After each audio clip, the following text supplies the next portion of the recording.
കഴിഞ്ഞ ആഴ്ച ഞാൻ ചിന്തിച്ച് അവസാനിപ്പിച്ചത് മോശയുടെ ആ ഇടിവിൽ നിൽക്കുന്ന കാര്യത്തെക്കുറിച്ചാണ്. അതിനോട് ചേർത്തൊരു വാക്യം കൂടി ഞാൻ വായിച്ച് ഞാൻ മുമ്പോട്ട് പോകട്ടെ. യോഹന്നാന്റെ സുവിശേഷം 6-ാം അധ്യായം. നമ്മുടെ 5 അപ്പം കൊണ്ട് 5000 പേരെ പോഷിപ്പിച്ചതായ സംഭവത്തിന്റെ വിവരണമാണ്. 4 സുവിശേഷങ്ങളിൽ ഒരുപോലെ പറയുന്നതായ ഒരു പ്രത്യേക അത്ഭുതമാണ്. എന്നാൽ യോഹന്നാന്റെ സുവിശേഷത്തിൽ മാത്രം ഒരു പ്രത്യേക വാക്ക് അവിടെ എഴുതിയിട്ടുണ്ട്. അത് നിങ്ങളെ ശ്രദ്ധയിൽ കൊണ്ടുവരുന്നതാണ്. 6-ാം അധ്യായത്തിലെ 5-6 വാക്യങ്ങൾ. യേശു വലിയൊരു പുരുഷാരം തൻ്റെ അടുക്കൽ വരുന്നത് കണ്ടിട്ട് ഫിലിപ്പോസിനോട്, ഇവർക്ക് തിന്നുവാൻ നാം എവിടെ നിന്ന് അപ്പം വാങ്ങും എന്ന് ചോദിച്ചു. ഇത് അവനെ പരീക്ഷിപ്പാനത്ര ചോദിച്ചത്, താൻ എന്ത് ചെയ്യുവാൻ പോകുന്നു എന്ന് താൻ അറിഞ്ഞിരുന്നു. യോഹന്നാന്റെ സുവിശേഷത്തിൽ മാത്രം എഴുതിയിട്ടുള്ളതായ പ്രത്യേക വാക്കാണ്. എന്ന് പറഞ്ഞാൽ 5 അപ്പം കൊണ്ട് 5000 പേരെ പോഷിപ്പിക്കാനായിട്ട് ഇവരോടൊക്കെ പറയുന്നത്, നിങ്ങൾ ഭക്ഷിക്കാൻ കൊടുക്കണം എന്ന് പറഞ്ഞപ്പോൾ ഞങ്ങളുടെ ഇതൊന്നും ആകെ 2 അപ്പവും മീനൊക്കെ ഉള്ളൂ. അപ്പൊ ഫിലിപ്പോസിനോട് ഇവിടെ ചോദിക്കുകയാണ്, നിങ്ങൾ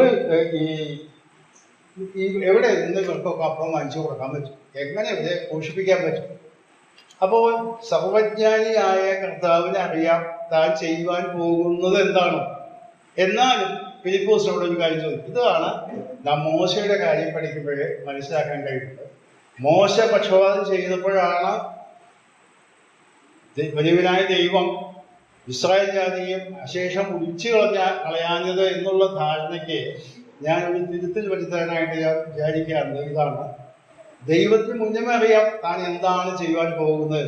പക്ഷേ മനുഷ്യരോട് ചിലപ്പോൾ ചില കാര്യങ്ങൾ ചോദിച്ചെന്ന് വരും, അവരതിനെ പ്രതികരിച്ചെന്ന് വരും. അതിനനുസരിച്ച് ആ വ്യക്തിയുടേതായ മനോഗതം എന്താണെന്ന് വെളിപ്പെടുത്താനായിട്ട് കഴിയും. ഞാൻ എൻ്റെ ചിന്ത അവിടെ അവസാനിപ്പിക്കുകയാണ്. ഞാൻ കഴിഞ്ഞ ആഴ്ച പറഞ്ഞതുപോലെ ഗലാത്യ ലേഖനത്തിൽ നിന്നുള്ളതായ ചില ചിന്തകൾ നിങ്ങളുമായി ക്രിസ്തുവിനോട് ബന്ധപ്പെട്ടുള്ള ചില ചിന്തകൾ പങ്കുവയ്ക്കാനാണ് ഈ ദിവസങ്ങളിൽ ഞാൻ ഇത് ശ്രമിക്കുന്നത്. വ്യാപകമായ ക്രൂശിന്റെ സ്വാധീനം, അഥവാ അനുദിന ജീവിതത്തിൽ നമ്മളെ സ്വാധീനിക്കുന്ന ക്രൂശിന്റെ അനുഭവങ്ങൾ എന്തൊക്കെയാണ് എന്ന് ഗലാത്യ ലേഖനത്തിൽ നിന്ന് നിങ്ങളുമായി പങ്കുവയ്ക്കാൻ ശ്രമിക്കാം.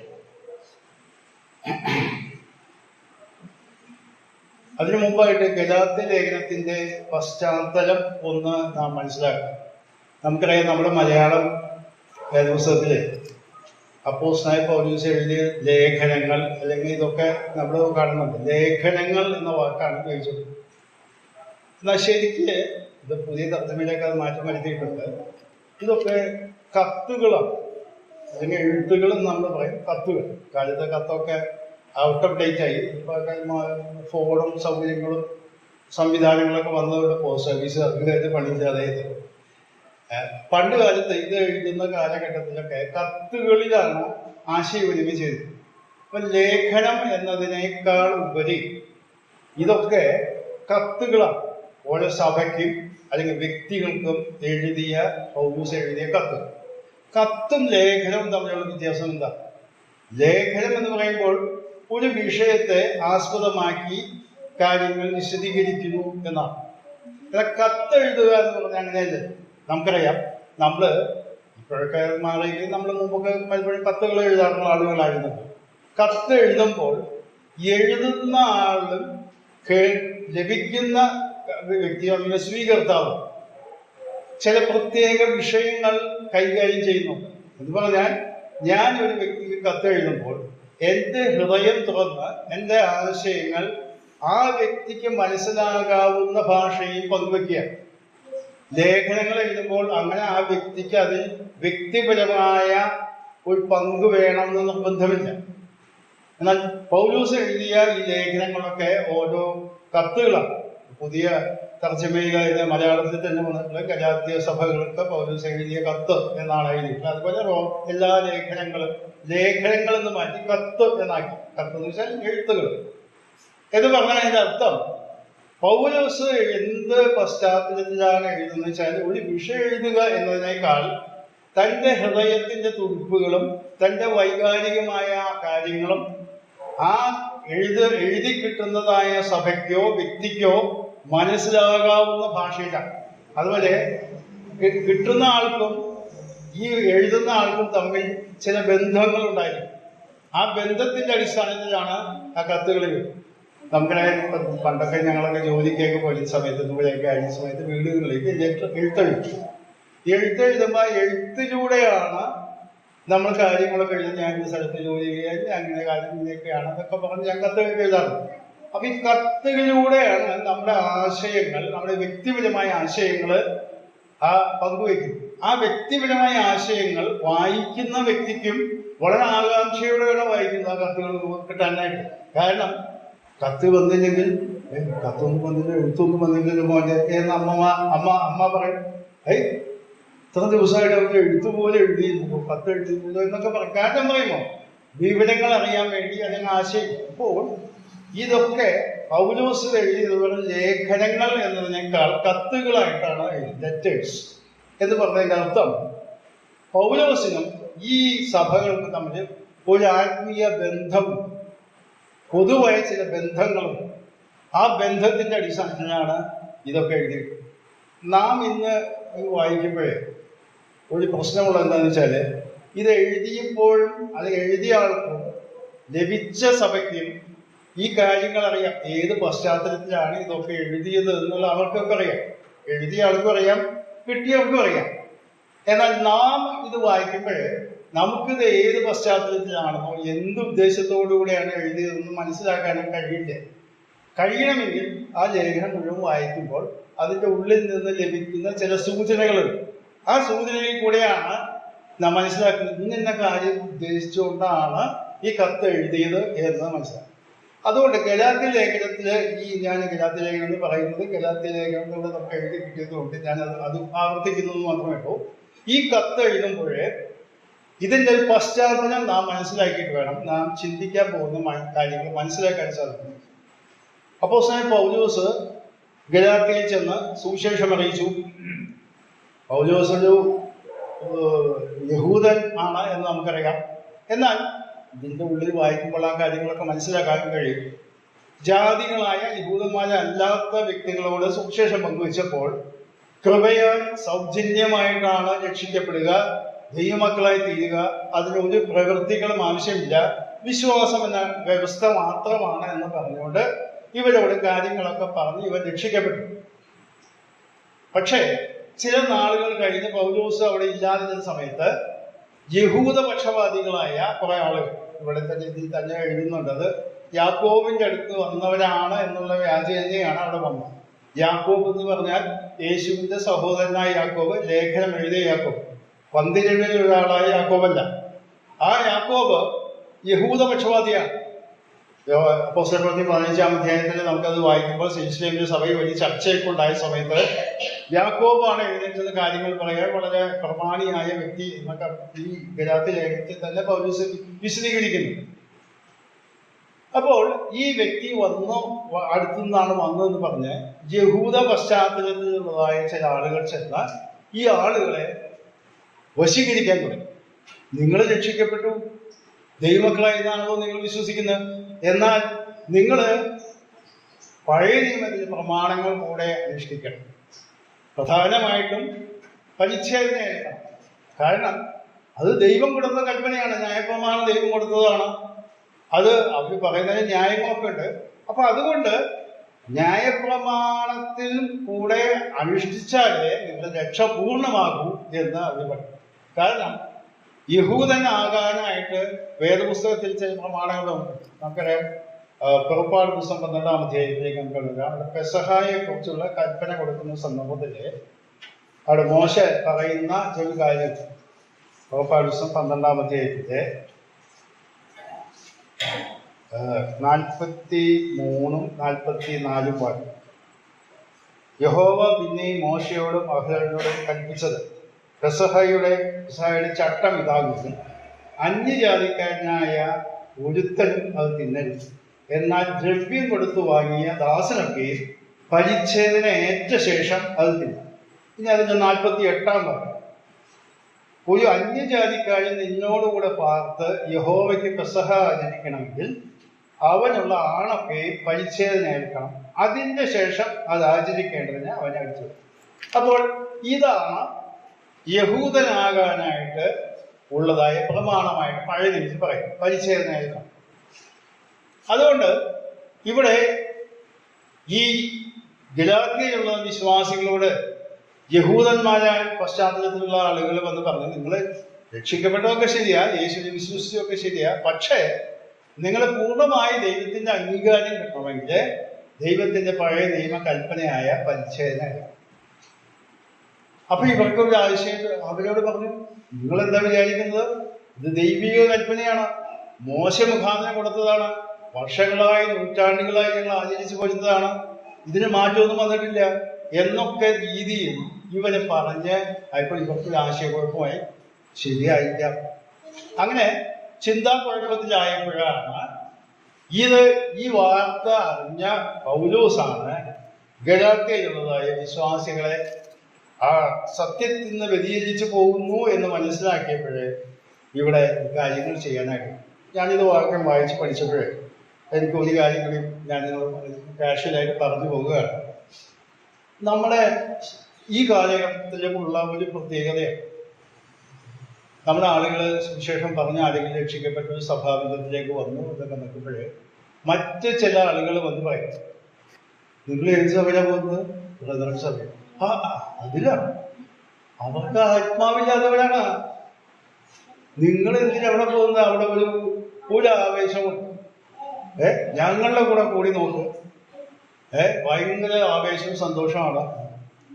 ഇത് ഞാൻ പറയാൻ കാരണം നേരിട്ട് എനിക്ക് അനുഭവമുണ്ട്. കാരണം വർഷങ്ങൾക്ക് മുമ്പ് ഞങ്ങള് യുവാക്കന്മാരായ സമയത്ത് തൃശ്ശൂരില് ഒരു പ്രാവശ്യം എപ്പോഴും ഒരു സമയത്ത് ടീമായിട്ട് ഇങ്ങനെ ഏതോ ഒരു ഉത്സവമോ എന്തോ നടക്കുന്ന സമയത്ത് ട്രാക്ട് വിതരണത്തിനായി പോയിട്ട് ഞാൻ കിഴക്കേക്കോട്ടെ കഴിഞ്ഞ് കുറച്ച് അങ്ങോട്ട് പോയ സമയത്ത് അവിടെ നിന്ന് കൊടുത്തുകൊണ്ടിരിക്കുമ്പോൾ ഒരു പോലീസ് ഇൻസ്പെക്ടറാണ്, അദ്ദേഹം SI ആണ്.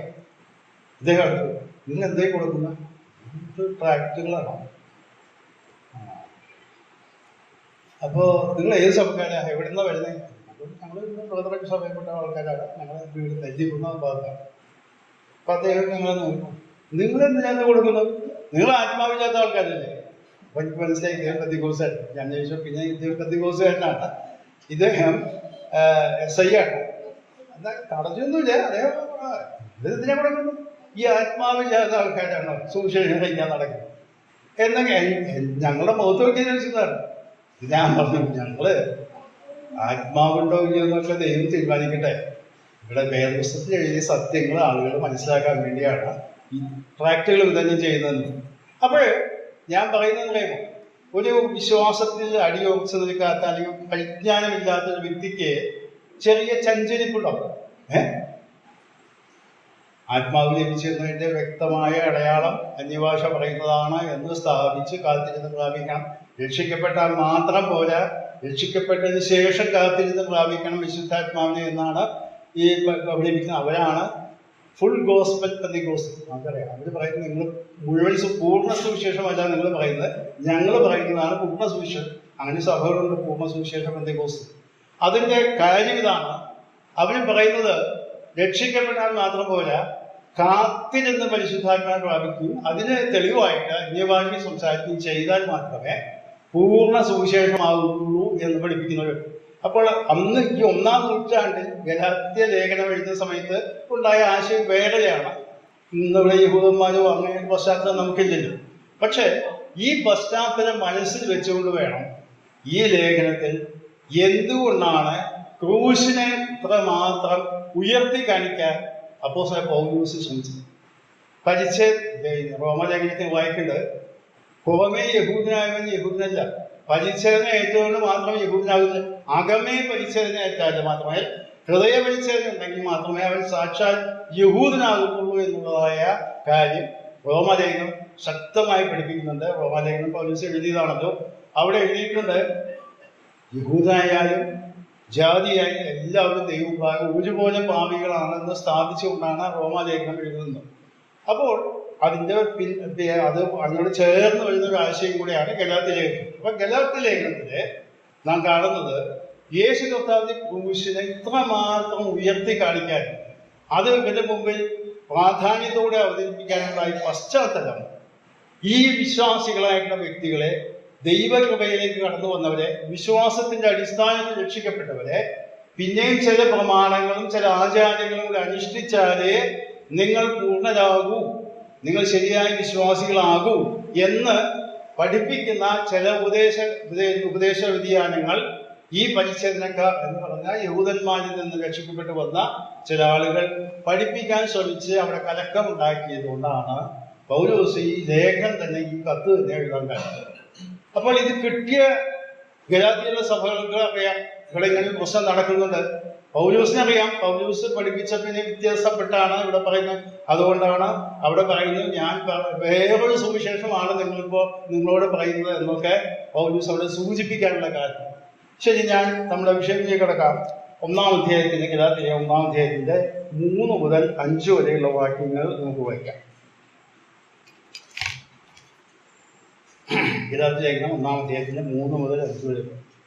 പിതാവായ ദൈവത്തിൽ നിന്നും നമ്മുടെ ദൈവവും പിതാവുമായ ഇഷ്ടപ്രകാരം ഇപ്പോഴത്തെ ദുഷ്ടലോകത്തിൽ നിന്ന് നമ്മെ വിടുവിക്കേണ്ടതിന് നമ്മുടെ പാപങ്ങൾ നിമിത്തം തന്നെത്താൻ ഏൽപ്പിച്ചു കൊടുത്തവനായി നമ്മുടെ കർത്താവായ യേശു ക്രിസ്തുവിൽ നിന്ന് നിങ്ങൾക്ക് കൃപയും സമാധാനം ഉണ്ടാകട്ടെ.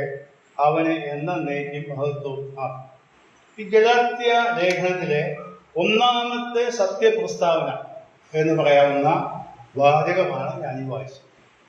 ഇത് ഒന്ന് വിശദീകരിച്ച് വിശകലനം ചെയ്ത് നമുക്ക് നോക്കാം. ഈ കാര്യം പറയുന്നത്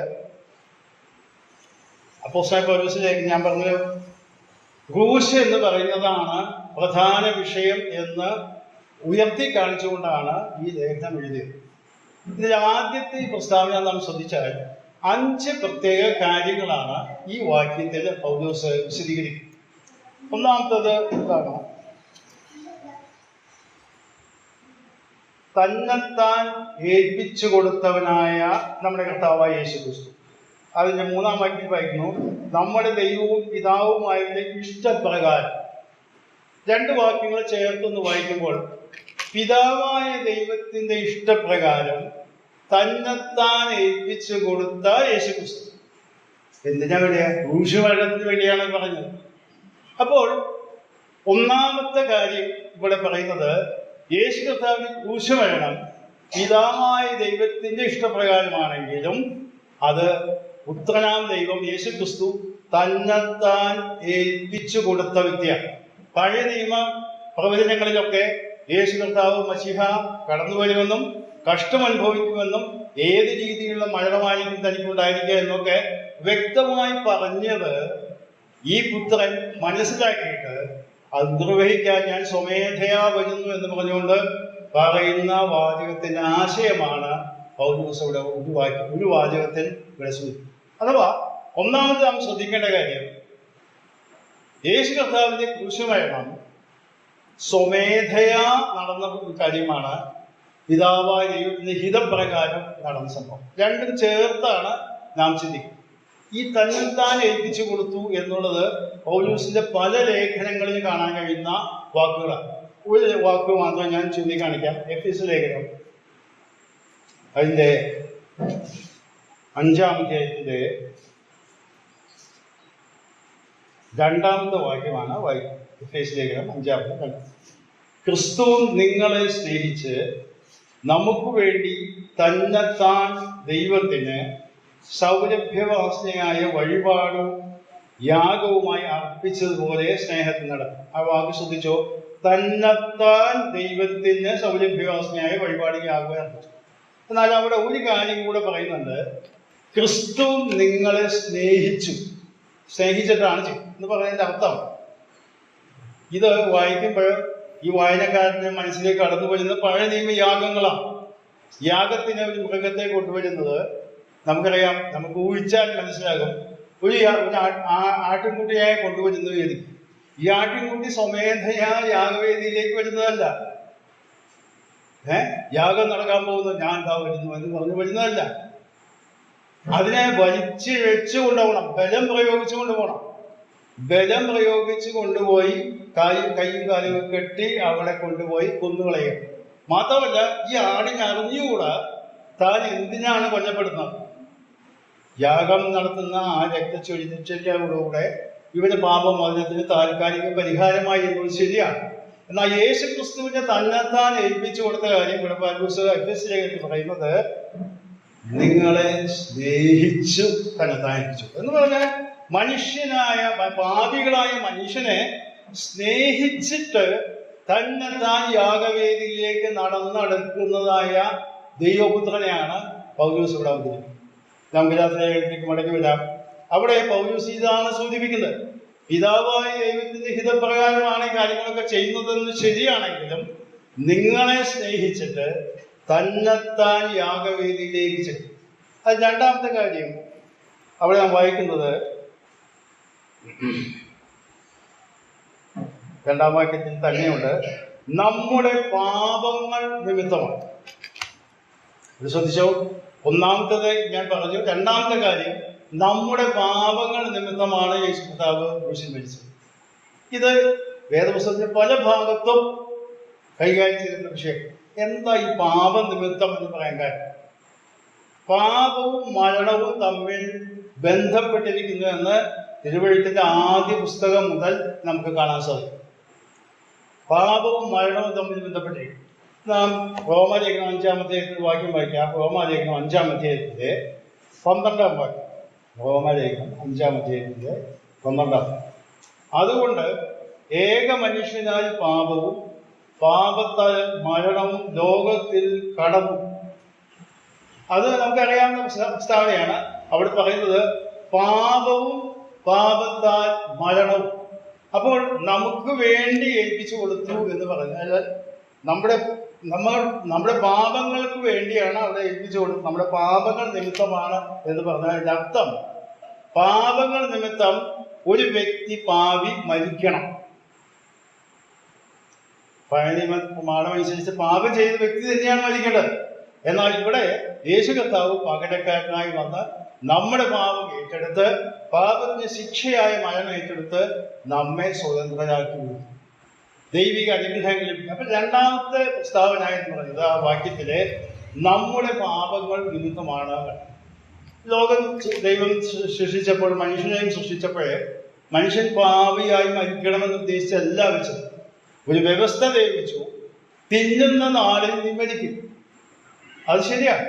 കാരണം ദൈവത്തിന്റെ സർവാധികാരത്തെ അംഗീകരിച്ച് ദൈവത്തിന്റെ കൽപ്പനകൾ പ്രമാണിച്ച് ജീവിക്കാൻ ബാധ്യസ്ഥനായ മനുഷ്യൻ അതിനെ ലംഘിച്ച് അവന് ആ ദൈവത്തിന്റെ കൽപ്പന ലംഘിച്ച് ആ പഴം ഭക്ഷിക്കാനുണ്ടായി.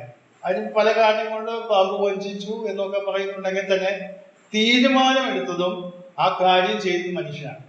വ്യക്തമായ കൽപ്പന ഉണ്ടായിട്ട് ചെയ്തു. അതാണ് അവിടെ സംഭവിച്ചത്. അപ്പോൾ നാം നേരത്തെ ചിന്തിച്ചതുപോലെ ആത്മീക മരണവും ശാരീരിക മരണവും സംഭവിച്ചു. ആത്മീക മരണം, ദൈവത്തിൽ നിന്ന് വേർപാട് സംഭവിച്ചു.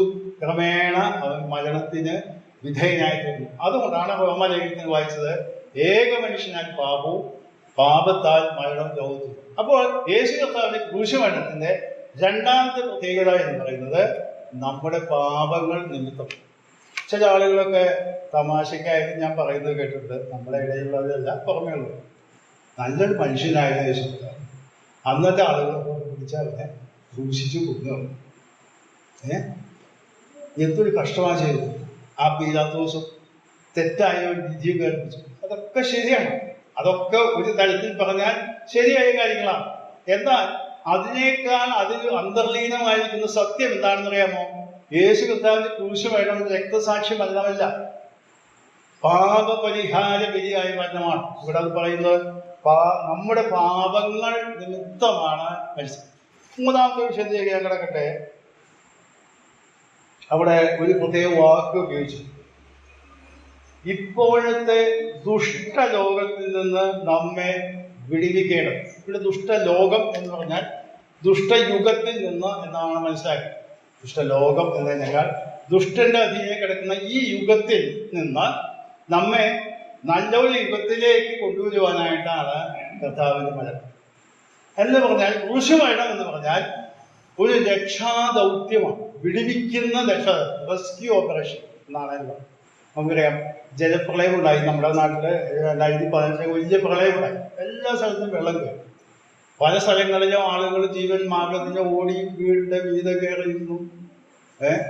ഒരു രക്ഷയില്ല, നിലവിളിക്കുക കഴിഞ്ഞാൽ മൊബൈലിൽ ഇൻഫർമേഷൻ കൊടുക്കുന്നു. ചിലയിടത്തൊക്കെ ബോട്ടും ഇതൊക്കെ വന്ന് രക്ഷാപ്രവർത്തകരെ രക്ഷപ്പെടുത്തി. ചിലരെ അതും ചെയ്യാൻ പറ്റാത്ത ഹെലികോപ്റ്റർ വന്ന് അതിലിറക്കി ചില ഗർഭിണിയെ കൊണ്ടുപോയ കാര്യം അന്ന് ടി വിയിലൊക്കെ കാണിച്ചു. ഒരു രക്ഷയില്ല, വെള്ളമാണ് സർവ്വത.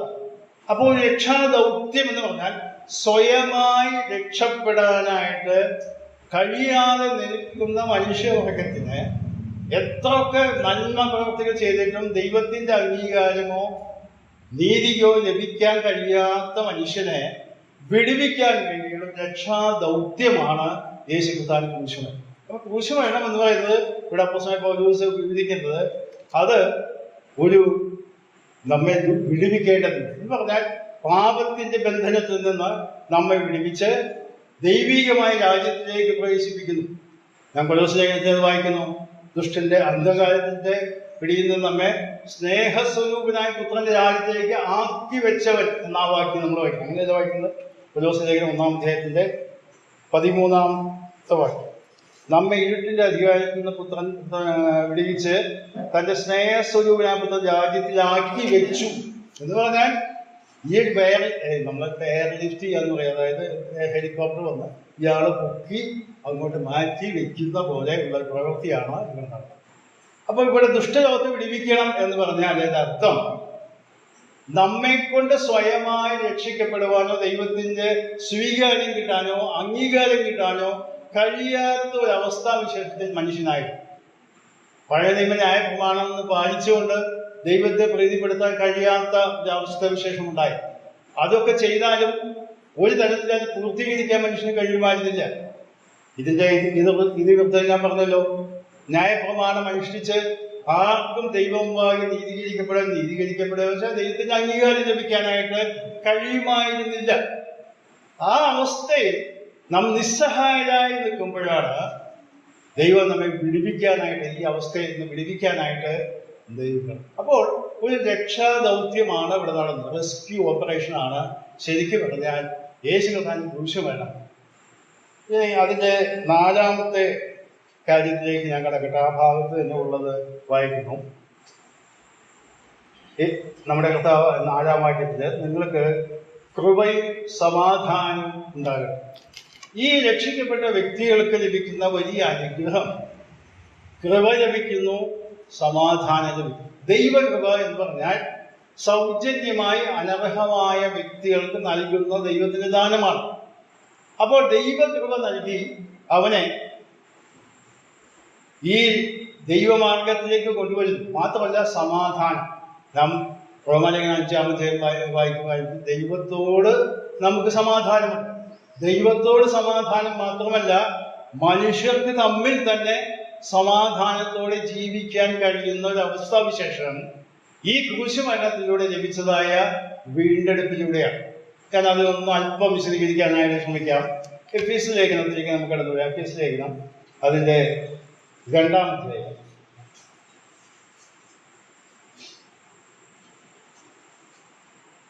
അതിന്റെ 14, 15, 16 വാക്യങ്ങളാണ്. കേസിലേക്ക് 2-ാം അധ്യായത്തിന്റെ 14, 15. അവൻ നമ്മുടെ സമാധാനം അവന്റെ ഇരുപക്ഷത്തെയും ഒന്നാക്കി ചട്ടങ്ങളും കർത്തനങ്ങളുമായ ന്യായപ്രമാണവും ശത്രുത്വം തന്റെ കർത്താവ് നീക്കി വേർപാടിനെ നടച്ചോടെ പിടിച്ചു കളഞ്ഞത് സമാധാനം ഉണ്ടാക്കിക്കൊണ്ട് ഇരുപക്ഷത്തെയും തന്നെ വരെ പുതുമനുഷ്യനാക്കി സൃഷ്ടിക്കുകയാണ്. ക്രൂശിനെ വെച്ച് ശത്രുത്വം ഇല്ലാതാക്കി അതിനാണ് ഇരുപക്ഷത്തെയും ഏക ശരീരത്തിൽ ദൈവത്തോട് നിലനിൽക്കാനും ശ്രമിച്ചു. ഇവിടെ പറയപ്പെടുന്ന ആശയം വ്യക്തമായിട്ട് നാം മനസ്സിലാക്കണം. യഹൂദനും യവനൻ അല്ലെങ്കിൽ യഹൂദനും ജാതികളും യഹൂദന്മാരല്ലാത്തവരും വ്യത്യസ്തമായ മനോഭാവത്തോടുകൂടെ കഴിഞ്ഞിരുന്നവരാണ്. യഹൂദൻ മറ്റുള്ള ജാതികളൊന്നും അംഗീകരിക്കുന്നവർ. ഞങ്ങൾ മാത്രമാണ് ദൈവത്തിന്റെ ജാതി, ദൈവത്താൽ അനുഗ്രഹിക്കപ്പെടും, അബ്രഹാമിന്റെ സന്തതി, ഞങ്ങൾക്കാണ് ദൈവത്തിന്റെ അനുഗ്രഹമുള്ളത്, ഞങ്ങളാണ് സ്വർഗത്തിൽ പോകാൻ ദൈവികമായ സ്വർഗത്തിൽ ജീവിക്കാൻ തിരഞ്ഞെടുക്കപ്പെടും. ജാതികളോ അവരൊന്നുമല്ല. യഹൂദന്റെ മനോഭാവം എന്തായിരുന്നു? അവരെ നരകത്തിന് വിറകുകൊള്ളികളായിട്ട് മാറ്റിവെച്ചിരിക്കുന്നു എന്നാണ് അവർ പഠിപ്പിക്കുന്നത്. അപ്പോൾ അങ്ങനെയുള്ള വ്യക്തികളെ അംഗീകരിക്കാനോ സ്വീകരിക്കാനോ യഹൂദന് സാധ്യമല്ല. നമുക്കറിയാം, അപ്പോസ്തല പ്രവൃത്തി 10-ാം അധ്യായത്തിലെ ആ സംഭവം എടുത്ത് വായിക്കാമെന്ന് ഞാൻ പറയുമ്പോൾ നമുക്ക് ഓർമ്മ വരും. പത്രോസിനെയാണ് കർത്താവ് സ്വർഗ്ഗരാജ്യത്തിന് താക്കോൽ കൊടുക്കാനായി ഏൽപ്പിച്ചത്. ഈ സുവിശേഷം പറഞ്ഞു ആദ്യം യഹൂദന്മാരായിട്ടുള്ള ആളുകൾ രക്ഷിക്കപ്പെട്ടു. എന്നാൽ ജാതികൾ കൂടെ രക്ഷിക്കപ്പെടുവാൻ ആവശ്യമായി വന്ന സംഭവത്തെ കൊർന്നല്യോസിന്റെ ഭവനത്തിലേക്ക് പൗലോസിനെ അയക്കുന്ന രംഗമാണ്. അവിടെ പൗലോസ് എന്ന് പറഞ്ഞതെന്ന് പറയുമ്പോൾ പൗലോസിന് ദർശനമുണ്ടായി. അപ്പോൾ അത് വായിക്കുന്നു. തുപ്പട്ടി ആകാശത്തിൻ്റെ ഇറങ്ങി, എല്ലാവിധ ജാതി മൃഗങ്ങളും ഉണ്ട്, അശുദ്ധമായതും ശുദ്ധിയുള്ള ഒക്കെ ഉണ്ട്. അപ്പൊ പൗലോസിനോട് പറഞ്ഞു, എഴുന്നേറ്റ് അറുത്ത് തിന്നുക. അപ്പൊ പത്രോസ് എന്താ പറഞ്ഞത്? ഇല്ല കർത്താവേ, ഞാൻ ഈ അശുദ്ധമായതൊക്കെ തിന്നുന്നതാണ്, ഞാൻ യഹൂദനാണോ, ഇതൊന്നും കഴിക്കാൻ പാടില്ല എനിക്ക്. അപ്പൊ ഞാൻ ശുദ്ധീകരിച്ചില്ല, നീ അശുദ്ധമെന്ന് പറയുന്നത്. ഇത് 3 പ്രാവശ്യം ഉണ്ടായി. ഈ 3 പ്രാവശ്യം ഉണ്ടായപ്പോഴേ അവിടെ വായിക്കുന്ന ഒരു വാക്കുണ്ട്, ഞാൻ ശുദ്ധീകരിച്ചില്ല, നീ അശുദ്ധം എന്ന് പറയരുത്.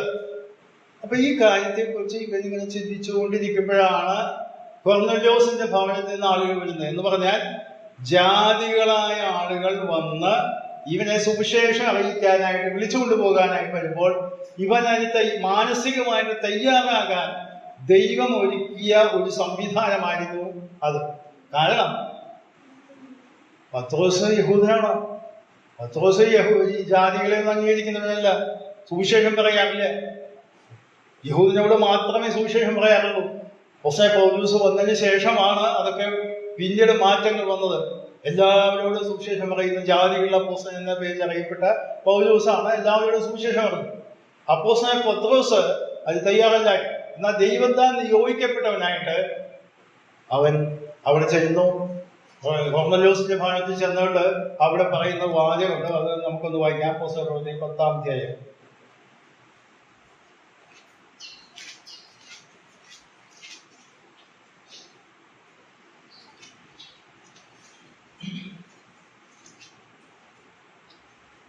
മുപ്പത്തി 4-ഉം 35-ഉം വാക്യം.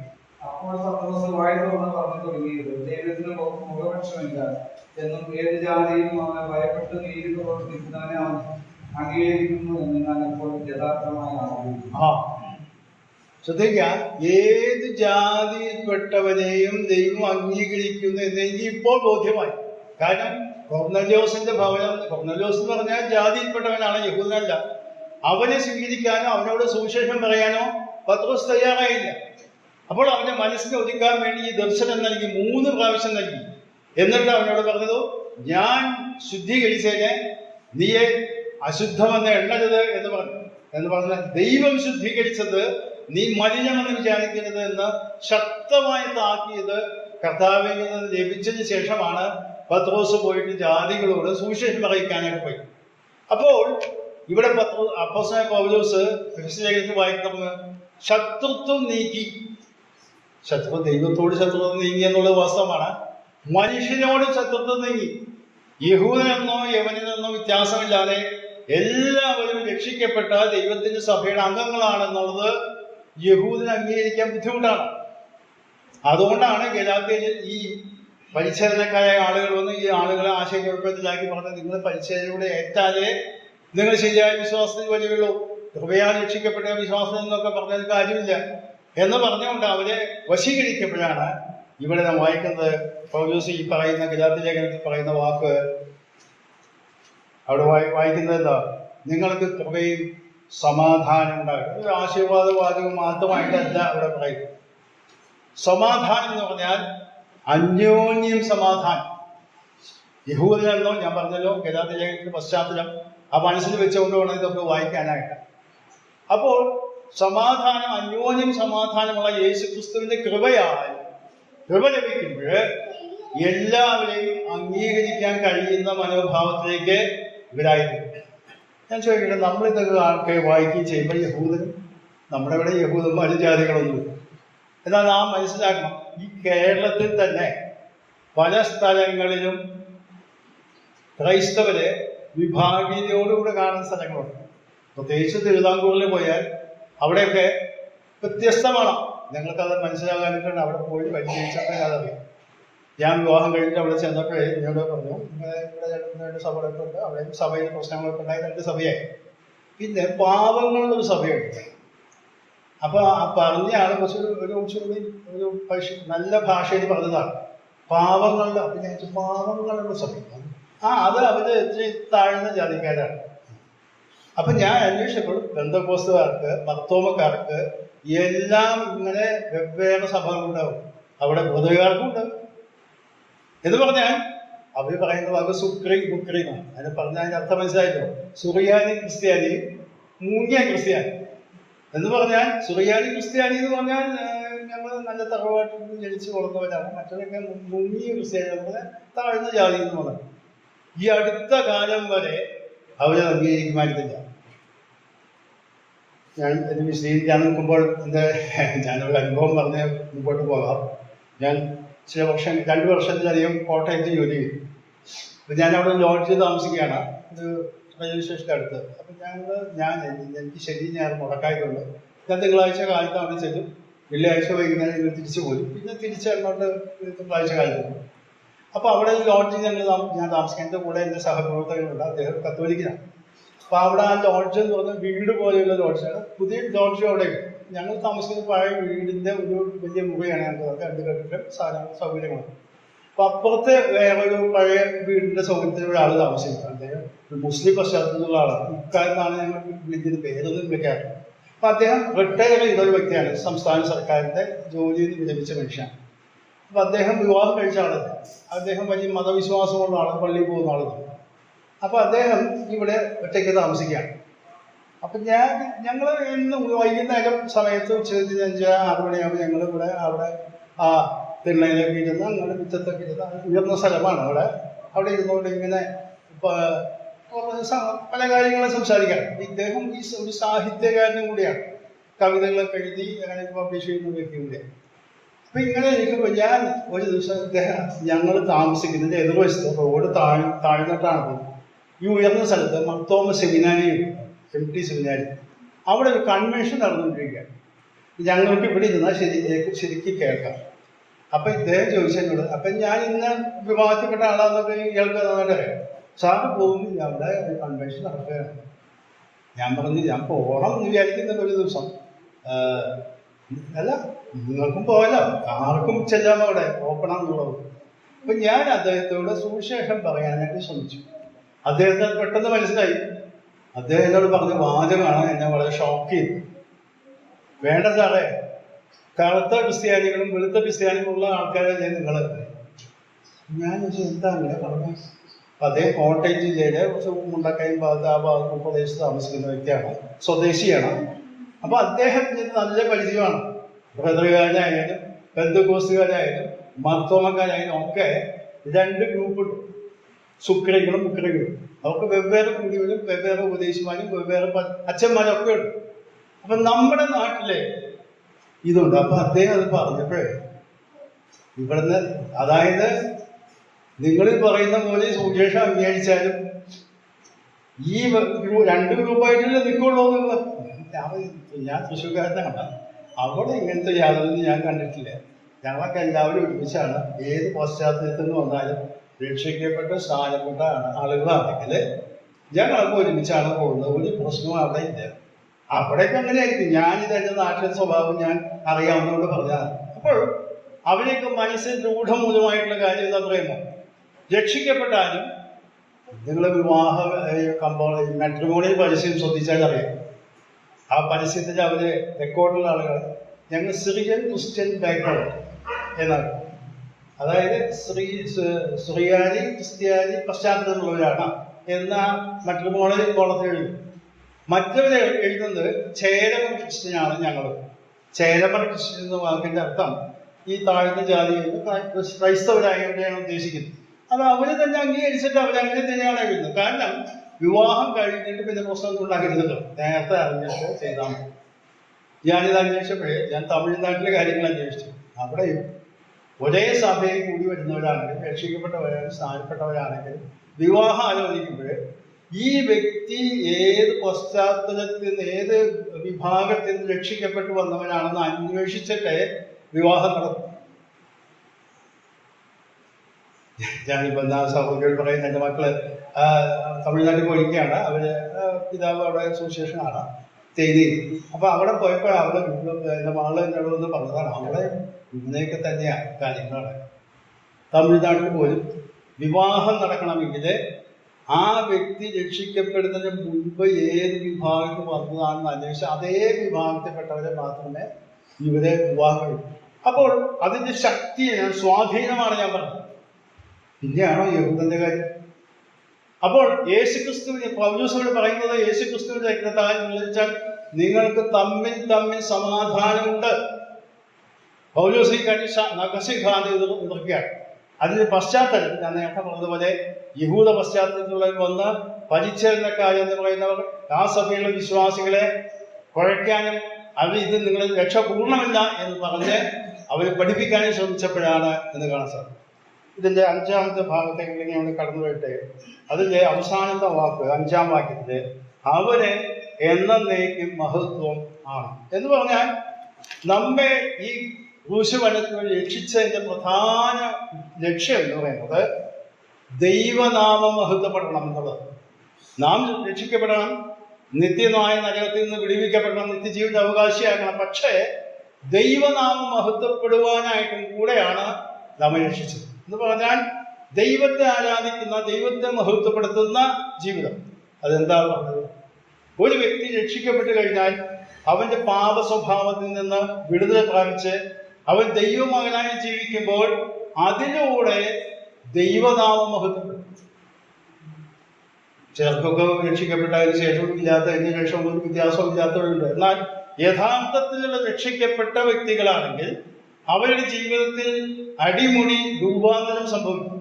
ഞാൻ പലപ്പോഴും പറയുന്ന കാര്യമാണ്, ബൈബിൾ ക്ലാസ് എടുക്കുന്നതും കേൾക്കുന്നതൊക്കെ നല്ലതാണ്. എന്നാൽ ഈ കേൾക്കുന്നതുകൊണ്ട് നമുക്കൊരു രൂപാന്തരം സംഭവിക്കുന്നില്ലെങ്കിൽ, ആത്മീകമായ രൂപാന്തരം നമുക്ക് സംഭവിക്കുന്നില്ലെങ്കിൽ, നമ്മുടെ ചിന്താഗതികൾക്ക് മാറ്റം വരുന്നില്ലെങ്കിൽ, ദൈവവചനത്തിനനുസരിച്ച് നമ്മുടെ ജീവിതത്തെ ക്രമീകരിക്കാനായിട്ട് നാം ഉൾപ്പെടുന്നില്ലെങ്കിൽ മറ്റതൊക്കെ നമ്മുടെ ബുദ്ധിയുള്ള അറിവ് മാത്രമായിരുന്നു. അപ്പോൾ പ്രിയപ്പെട്ടവരെ, ഇവിടെ പറയുന്നത് രക്ഷിക്കപ്പെട്ടപ്പോൾ അവിടെ സംഭവിച്ചത് ദൈവത്തിന്റെ മഹത്വം ഉണ്ടാകണമെന്നാണ്. കാരണം ദൈവമഹത്വത്തിലായിട്ടാണ് മനുഷ്യനെ സൃഷ്ടിച്ചത്. അതിൽ നമ്മൾ വ്യതിചലിച്ചു പോയി. ആ വ്യതിചലിച്ചു പോയതിനെ വീണ്ടും ദൈവികമായ പദ്ധതിയിലേക്ക് കൊണ്ടുവരാനാണ് യേശുക്രിസ്തുവിന്റെ ക്രൂശുമരണം. അപ്പോൾ ഈ 5 വാക്യങ്ങളിൽ 5 പോയിന്റ് പറയുന്നത്, ഈ 3 വാക്യങ്ങളിൽ ക്രിസ്തീയ വിശ്വാസത്തിന്റെ അടിസ്ഥാന ശിലകളാണ് ഈ പറയുന്നത്. എന്ന് പറഞ്ഞാൽ യേശുക്രിസ്തു ഭൂമിയിലേക്ക് കടന്നു വന്നത് പാപപരിഹാര ബലിയെ കഴിക്കാനാണ്. സ്വമേധയായ കുശുമരണമാണ്. അത് പിതാവായ ദൈവത്തിന്റെ ഹിതപ്രകാരമാണ്. പാപികളുടെ മാനസാന്തരത്തിന് രക്ഷിക്കാൻ വേണ്ടിയാണ്. മാത്രമല്ല അവിടെ നാം ചിന്തിച്ചതുപോലെ നമ്മുടെ പാപത്തിന് വിടുവിക്കാനാണ്, പാപശിക്ഷ വിടുവിക്കാനാണ്. മാത്രമല്ല ദൈവകൃപയും ദൈവിക സമാധാനം അനുഭവിക്കാൻ ജീവിക്കാനാണ്. അത് ദൈവത്തോടുള്ള സമാധാനം മാത്രമല്ല, അന്യോന്യം സമാധാനമുള്ളവരായി ജീവിപ്പാനായിട്ട് കഴിയും. എല്ലാവരെയും സഹോദരന്മാരെന്ന് കാണാൻ കഴിയും. മത്തായി സുവിശേഷം വായിക്കുമ്പോഴേ കഥാവ് പറയുന്ന ഒരു കാര്യം, നമ്മുടെ ശിഷ്യന്മാരുടെ ഗിരിപ്രഭാഷണത്തിലാണ് തോന്നുന്നു ആ ഭാഗം. ഞാൻ അത് ഓർക്കുകയുണ്ടായി. അതായത്, നിങ്ങൾ ആരെയും ലോകത്തിൽ പിതാവേ എന്ന് വിളിക്കരുത്, നിങ്ങളെല്ലാവരും സഹോദരൻ. പത്രോസ്ലേഖനത്തിലായാലും സഹോദരവർഗത്തിന് എന്ന് പറഞ്ഞിട്ടാണ്. എന്ന് പറഞ്ഞാൽ എല്ലാവരും സഹോദരന്മാരാണ് എന്നുള്ള ആശയത്തിലാണ് ഞാനത് പറയാൻ കാര്യം. ചില വർഷങ്ങൾക്ക് മുമ്പ് ഞാൻ ഉദാഹരണം കൂടി പറഞ്ഞുകൊണ്ട് മുമ്പോട്ട് പോകാം, ക്ലാസ് അവസാനിപ്പിക്കാം. ചില വർഷങ്ങൾക്ക് മുമ്പ് ഞാനത് ഒരിക്കലും ഇവിടെ സൂചിപ്പിച്ചോ എന്ന് എനിക്ക് അറിഞ്ഞുകൂടാ. ഞങ്ങൾ യാത്ര ചെയ്ത് പോയപ്പോഴേ ട്രെയിനിൽ യാത്ര ചെയ്ത് പോലെയാണ്. അപ്പോൾ എറണാകുളത്ത് എത്തിയപ്പോൾ തിരക്ക് കുറച്ച് പോകാം, ഇത് സൗകര്യമായിട്ടില്ല. അപ്പോൾ എൻ്റെ അടുത്ത് ചെന്ന ഒരു വ്യക്തി, അദ്ദേഹം മംഗലാപുരത്തേക്ക് പോകുന്ന ട്രെയിനാണ്. അപ്പോൾ എന്നോട് ഇംഗ്ലീഷിലാണ് ചോദിക്കുന്നത്. അപ്പോൾ അത് നിങ്ങളുടെ ഭാര്യയല്ലേ? അത് നിങ്ങളുടെ മക്കളല്ലേ? ഇവിടെ അല്ല ആഭരണം ധരിച്ചിട്ടുണ്ടോ? നിങ്ങൾ ഏത് പേര് ഞാൻ മക്കളെ പേര് വിളിക്കുന്നത് കേട്ടപ്പോൾ അവർക്ക് മനസ്സിലായി ക്രിസ്ത്യാനികളാണ്. അപ്പോൾ എന്നോട് ചോദിച്ചു, അപ്പം ഞാൻ ഞങ്ങൾ ക്രിസ്ത്യാനികളാണ്, ഞങ്ങൾ വേദപുസ്തകം അനുസരിച്ച് ജീവിക്കുന്നവരാണ്. അതുകൊണ്ടാണ് ഞങ്ങൾ ഇങ്ങനെ കാര്യങ്ങളൊന്നും വലിയ താല്പര്യം കാണിക്കാറ്. ഞാൻ ഇദ്ദേഹം ചോദിച്ചു, നിങ്ങൾ പേരെന്താ? അദ്ദേഹം പേര് പറഞ്ഞു. പേര് ഞാൻ അപ്പം മറന്നുപോയി. അപ്പൊ അദ്ദേഹം ഒരു കത്തോലിക്ക പുരോഹിതനാണ്. വേഷത്തിൽ ജുബയും പാൻറ്റുമാണ് ഇട്ടിരിക്കുന്നത്. അപ്പോൾ അയാൾ മംഗലാപുരംകാരനാണ്, മലയാളിയല്ല. തിരുവനന്തപുരത്തൊരു കൺവെൻഷൻ, ഒരു പ്രത്യേക സമ്മേളനത്തെ സംബന്ധിച്ച് തിരിച്ചു പോവുകയാണ്. അപ്പൊ ഞാൻ ഇദ്ദേഹത്തോട് സംസാരിക്കാൻ തുടങ്ങി. അപ്പൊ സംസാരിക്കാൻ തുടങ്ങിയപ്പോൾ ഇംഗ്ലീഷിലാണ് സംസാരിക്കുന്നത് അദ്ദേഹം. അത് വളരെ ലളിതമായ ഇംഗ്ലീഷാണ്. ഞാനും അതുപോലെ അതിന്റെ ആശയങ്ങളൊക്കെ കൈമാറിച്ചു. അപ്പൊ ഞാൻ പറഞ്ഞു, ബൈബിളിൽ വായിച്ചിട്ടുണ്ടല്ലോ, ഞങ്ങൾക്ക് അച്ഛന്മാരോ പ്രത്യേക പുരോഹിതന്മാരൊന്നുമില്ല, ഞങ്ങൾ എല്ലാവരും സഹോദരന്മാരാണ്. അദ്ദേഹം ഈ വാക്യം ഉദ്ധരിച്ച് എന്നോട് പറഞ്ഞു, അത് ശരിയാ, ഞാൻ വായിച്ചിട്ടുണ്ട്. നിങ്ങൾ ആരെയും പിതാവെ ലോകത്തും വിളിക്കരുത്, നാം എല്ലാം വി ആർ ഓൾ ബ്രദേഴ്സ് എന്നുള്ളത് വേദപുസ്തകത്തിലുള്ള പ്രമാണമാണ്. നിങ്ങൾ അത് പാലിക്കുന്നവരാണല്ലേ എന്നത്. അപ്പൊ അദ്ദേഹത്തിന് അറിയാഞ്ഞിട്ടില്ല, താൻ ആ മതത്തിന്റെ പള്ളിയുടെ ചട്ടക്കൂടിൽ ഒരു പുരോഹിതനായിട്ട് നിൽക്കുന്ന വ്യക്തി ആയതുകൊണ്ട് താൻ ഇതൊക്കെ പാലിച്ചു. ഞാൻ പറയാൻ ഉദ്ദേശിച്ചത്, നാം പലപ്പോഴും മറ്റുള്ളവരോട് നമ്മളെ പറ്റി പറയുമ്പോഴേ ഒരു നെഗറ്റീവ് അപ്രോച്ചിലാണ് നമ്മൾ കാര്യങ്ങൾ പറയുന്നത്. എന്ന് പറഞ്ഞാൽ നിങ്ങൾക്ക് എന്താ പ്രത്യേകത എന്നൊക്കെ ചോദിച്ചാൽ നമ്മൾ ആദ്യം പറയുന്നത് ഞങ്ങൾ ആഭരണത്തിരിക്കാത്തവർ, ഞങ്ങൾക്ക് ആഘോഷങ്ങളില്ലാത്തവർ, അല്ലെങ്കിൽ പള്ളിയിൽ പോകുന്നത്. അങ്ങനെയല്ല ഞാൻ പറയുന്നത് ഞങ്ങളെല്ലാവരും വ്യക്തിപരമായി രക്ഷിക്കപ്പെട്ട് വീണ്ടും ജന്മം പ്രാപിച്ച് ദൈവമക്കളായി തീർന്നവരാണ്. ഇത് പറയുമ്പോൾ തന്നെ അവർക്ക് സംശയം തോന്നും.